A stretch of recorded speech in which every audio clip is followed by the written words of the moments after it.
ஒரு கதை ஒன்று படித்தேன் ஃப்ரெண்ட்ஸ், நல்லா இருந்துச்சு. அதான் உங்கள்கிட்ட சொல்லலான்னு வந்தேன். எனக்கு கதையெல்லாம் சொல்ல தெரியாது, இருந்தாலும் ஏன் ஸ்டைலில் நான் சொல்லிக்கிறேன், சரியா? ஒரு இடத்துல கணவன், மனைவி, குழந்தைக்கு 3 வயசு இருக்கும். அவனுக்கு ஹஸ்பண்டுக்கு ஹார்ட்டில் பிரச்சனை. டாக்டர் சொல்லிட்டாரு, இதுக்கப்புறம் நீங்கள் கொஞ்ச நாள் தான் நீங்கள் உயிரோடு இருப்பீங்க அப்படின்னு சொல்லிட்டாரு. உடனே நினைச்சிட்டு இருந்தீமா அவரோட தம்பியை கூப்பிட்டு அந்த சிரிக்கிற சொத்து எல்லாத்தையுமே அவரோட குழந்தைய பேரில் எழுதிடுறாரு. சொத்துன்னா அந்த வீடை மட்டும் எழுதிடுறாரு. இந்த வீடு என் குழந்தைய பேரில் இருக்கட்டும்னு சொல்லி வீடை எழுதிடுறாரு.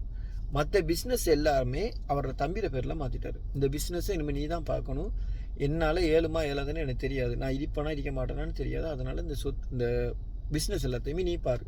ஏன்னா தம்பி நம்பிக்கைக்குரியவர், ரொம்ப நல்லவர், அதனால் நம்பி கொடுத்துட்டாரு. அப்போ திடீர்னு அப்போ நாளைக்கு அவரை போகிறாரு, இங்கே ஆப்ரேஷன் பண்ணுறதுக்காக போகிறாரு. அப்போ வெளிக்கிட்டு போயிட்டு இருக்கும்போது நடுவீதில் அவங்க ஆக்சிடென்ட் பட்டு அவங்க இறந்துடுறாங்க. மனைவியும் ஹஸ்பண்டும் இறந்துடுறாங்க. குழந்தைய கூட்டி போகல, ஏன்னா ரொம்ப தூரன்றதுனால. அவர் சாவோ ஹார்ட் அட்டாக்ல, ஏன்னா ஹார்ட் பிரச்சனையால் சாவ வேண்டியது, ஆனால் ஆக்சிடென்ட்ல செத்துட்டாரு. அதுக்கப்புறம் எல்லா அந்த ஃபார்மாலிட்டிஸையும் முடிச்சிட்டாங்க. ஆனால் அந்த குழந்தைய மட்டும் சமாளிக்க முடியல. ஏன்னா அந்த குழந்தை ஒவ்வொரு நாளும் வாசலே பார்த்துட்டு இருந்துச்சான். ஏன்னா அதுக்கு செத்துட்டாங்கன்னா என்னன்னு தெரியாது. அவங்களும் சொல்லி பார்த்தாங்கன்னா செத்துட்டாங்கன்னா என்னன்னே தெரியாது அந்த பிள்ளைக்கு. அந்த வயசில் செத்துட்டாங்க. வாசலையே பார்த்துட்டீங்கம்மா, அம்மா வருவாங்களா, அப்பா வருவாங்களா, என்னோட விளையாடுவாங்களா அப்படின்னு பார்த்துட்டே இருந்துச்சான். வரல. காலங்கள் போனதுக்கப்புறம் தான் செத்துட்டாங்கன்னா அர்த்தம் என்னன்னு புரிஞ்சுதான். அதுக்கப்புறம் தான் ரொம்ப அழுதுச்சான். சின்ன வயசில் அழுததை விட வளர்ந்ததுக்கப்புறம், புத்தி வளர்ந்ததுக்கப்புறம் தான் அழுதுச்சான்.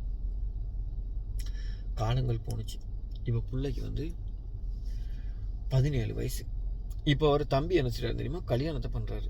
கல்யாணத்தை முடிக்கிறாரு.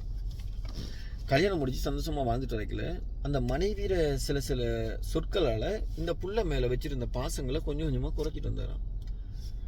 ஒரு குழந்தை ஒன்று அவங்களுக்கு பிறந்ததும் மொத்தமாக இருந்த பாசத்தை அப்படியே அடியோட விட்டாராம்.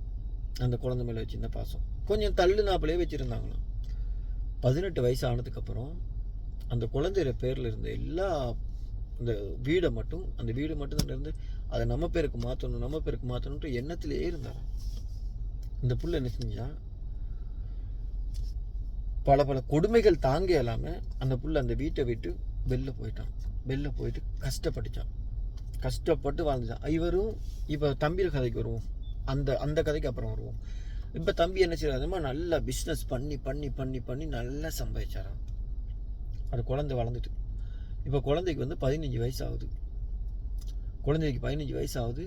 இந்த குழந்தைக்கு 32 வயசு ஆகுது. இப்போ இந்த பிள்ளைக்கு பணத்துல அருமை என்னன்னு நல்லாவே புரியுது. பணம்னா என்ன, கஷ்டம்னா என்ன, வாழ்க்கைனா என்னன்னு சொல்லி நல்லா புரியுது. அந்த வயசு வரைக்கும் வாழ்ந்துட்டு வந்துச்சான். நல்லா வெளியில் கஷ்டப்பட்டுச்சு. இவரும் நல்ல பிஸ்னஸ் பண்ணிட்டு இருக்கல. திடீர்னு அப்போலாம் அவருக்கு ஒரு ஹார்ட்டில் ஒரு பிரச்சனை ஒன்று. அந்த ஹார்ட்டில் இருந்த பிரச்சனையால் டாக்டர் சொல்லிட்டாரு, நீங்கள் ரொம்ப நாள் நீங்கள் உயிரோட வைக்க மாட்டீங்கன்னா. இவருக்கும் ஒரு செய்தி வருது. உடனே நினைச்சாரு, இருக்கிற சொத்து எல்லாத்தையுமே விற்றுட்டாரு, வீட்டை மட்டும் விற்க முடியல. ஏன்னா வீடு அந்த புள்ள பேரில் இல்லாக்கி, அதனால வீடை விற்க முடியல. இருக்கிற சொத்து எல்லாத்தையும் எல்லா பிஸ்னஸ் பண்ண எல்லா சொத்தையும் விற்றுட்டு ஒரு இடத்துல எல்லா பணத்தையும் வச்சாராம். வீட்டுக்குள்ளே வச்சுட்டு இருக்கல. மகன்ற ஆக்டிவிட்டி கொஞ்சம் கொஞ்சமாக பார்த்துட்டே வந்தாராம். மகன்ற ஆக்டிவிட்டி கொஞ்சம் பொலையாகவே இருக்கிறான். உடனே நினைச்சாரா, 3 பேர் நினைச்சாங்களா, நம்ம பிளட் குரூப் எடுக்க போவோம், பிளட் குரூப் டெஸ்ட் பண்ண போவோம் அப்படின்னு சொல்லி சும்மா அதை கூட்டிகிட்டு போனாராம். போயிட்டு பிளட் டெஸ்ட்லாம் எடுத்துகிட்டு வீட்டுக்கு வந்ததுக்கப்புறம் ரிப்போர்ட் எடுத்து பார்த்தாராம். அவரோட ரிப்போர்ட்டையும் குழந்தையோட ரிப்போர்ட்டையும் தான் எடுத்தாராம். எடுத்து பார்த்த இடத்துல 2 டிஃப்ரெண்ட் ஆகிடுச்சான். இந்த குழந்தை எனக்கு பிறக்கலைன்னு சொல்லி குழந்தையா எடுத்துட்டாராம். இது ஏன் குழந்தை இல்லை அப்படின்னு சொல்லி ஒரு வெஞ்சத்தில், அந்த கோபத்தில் எதையுமே யோசிக்காமல் அந்த குழந்தைய கொலை செஞ்சுட்டாராம். பக்கத்தில் இந்த மனைவியாக எடுத்துட்டாராம். துரோகம் செஞ்சுட்டார கொண்டுட்டாராம்.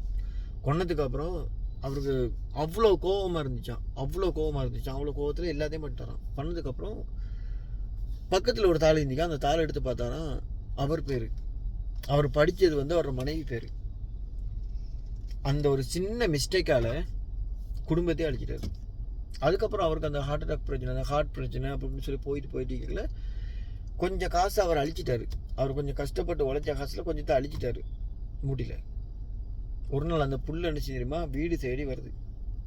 ஏன்னா வீடு தேடி வருது.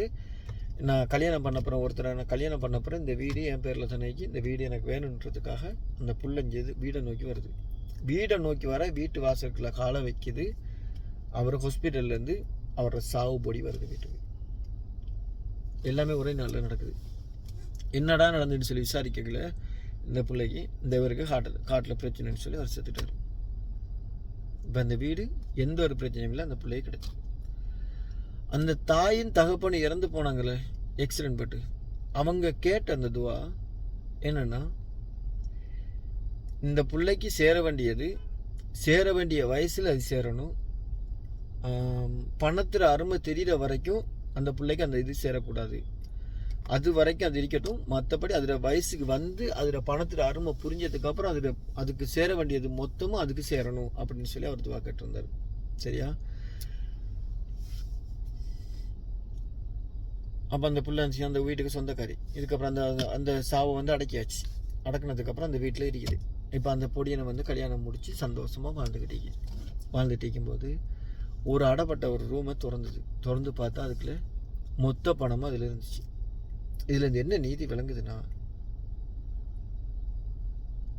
என்ன நீதி விளங்குது எனக்கே மறந்து இது. என்னடா சொல்ல வந்து இவ்வளோ கஷ்டப்பட்டு கதை சொல்லிங்க, கடைசியில் ரிசல்ட்டை சொல்ல உடையல. நான் ஏதாச்சும் ஒன்று சொல்லித்தானே ஆகணும். உனக்குன்னு எழுதியிருந்தா அது உனக்கு கண்டிப்பாக கிடைக்கும். உடனே கிடைக்கலன்னு சொல்லி நம்ம எப்போவுமே இதாகிக்கூடாது, டிஃப்ரெஷன் ஆகிக்கூடாது. அது அப்பப்போ கண்டிப்பாக அது கிடைக்கும். எப்பப்போ கிடைக்கணும்னு எழுதிருக்க அப்போ தான் கிடைக்காது. இல்லை நமக்கு இப்போயே கிடைக்கிறோம்னு நம்ம அவசரப்படக்கூடாது. அவங்க கேட்டதுவா பழிச்சிருச்சு. ஐயோ, செருப்பால் அடிப்பாங்களோ. இதுக்கு தான் ஃப்ரெண்ட்ஸ் எனக்கு கதையே சொல்ல தெரியாது ஃப்ரெண்ட்ஸ். ஆனால் இருந்தாலும் ஏதோ ஒன்று சொல்லி ஆகணுமே, அதுக்காக சொல்கிறேன். ப்ளீஸ் கோவப்படாமல் இந்த கதையை கேட்டதுக்கு ரொம்ப தேங்க்ஸ். போய் ஏதாச்சும் வேலை இருந்தால் போய் பாருங்கள் ஃப்ரெண்ட்ஸ். எனக்கு வரல கதை, அப்படி இருக்குமா? எப்படியே இருக்கட்டும், கதை முடிஞ்சு அவ்வளோதான். இது எங்கே நடந்துக்குன்னு சொன்னால்,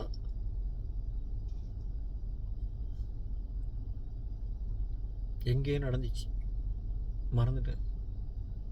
சாரி. நன்றி, வணக்கம்.